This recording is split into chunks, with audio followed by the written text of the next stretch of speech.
Hi, my name is Kasim. I'm the current face of Africa Fashion Week London. I was also a finalist for Miss Africa Great Britain. Some of my work has been featured on the BBC, Vogue Italia and various other magazines. But outside of modelling, I'm also a tax consultant and a soon-to-be chartered accountant.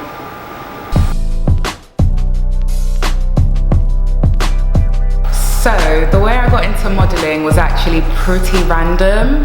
I remember a few years ago I was at an event and two of the photographers who were covering the event sort of approached me because they just thought that I was a model, and they asked to collaborate, and I just kind of went along with it, and then my first shoot ever came and I had absolutely no clue what I was doing. I just felt really awkward, and so yeah, I just decided to drop modelling, and fast forward a few years later, I thought why not pick it up and take it seriously. So I've effectively been modelling for just under 2 years.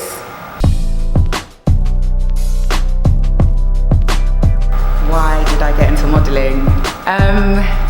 So there's two sides, obviously. So from like a fully transparent side, it's the earning potential, right? So you can make a lot of money, and like a girl gotta get her money. And but then from the other side, back when I was younger in school, I used to love doing drama, and I did a lot of acting. And as you get older, some of your earlier sort of passions tend to fall away, and to me, modelling is just like another sort of extension of drama. It's the sort of ability to develop your movement and convey different emotions through a snapshot. So yeah, I just kind of reignited it for me. So I primarily do beauty, editorial and lifestyle modelling. The fashion world can be pretty brutal, so for a lot of brands, if you're not 5'8" and above, then it's kind of tight.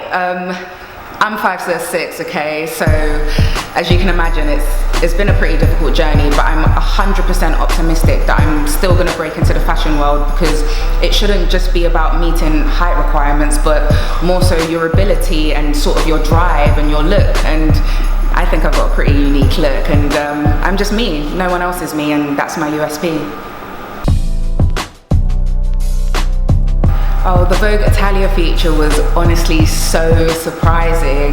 So I remember doing this sort of fun springtime shoot for a magazine submission, and a few weeks later I was actually on holiday and I got an email saying that we were featured on Vogue Italia. It's crazy. And to me, that's like my biggest sign probably that I should take modelling seriously, because at this point it was probably about 5 months after I started modelling, and if I could get this far, then I could go pretty far. So yeah.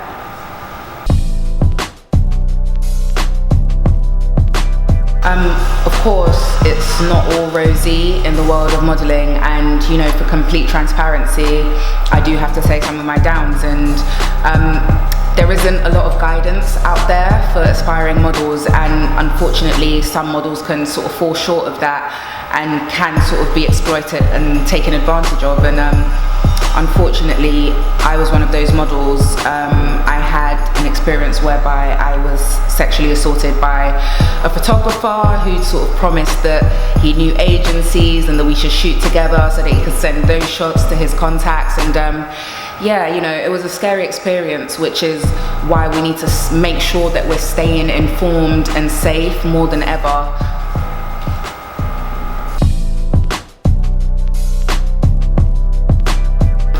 One of my wins was actually being scouted for a global fashion house called Carolina Herrera, and they approached me to shoot, and essentially at that point all they wanted were my lips for their lipstick brand. And it's a relatively small win for some, but to me it was a big win, because as a model it's so difficult to get jobs for big designer brands, and let alone one that I didn't actually apply for. And yeah, a few months back they actually called me back to shoot again for a proper beauty shoot, and they stated that they wanted to keep the relationship going. So yeah, it's all been pretty surreal.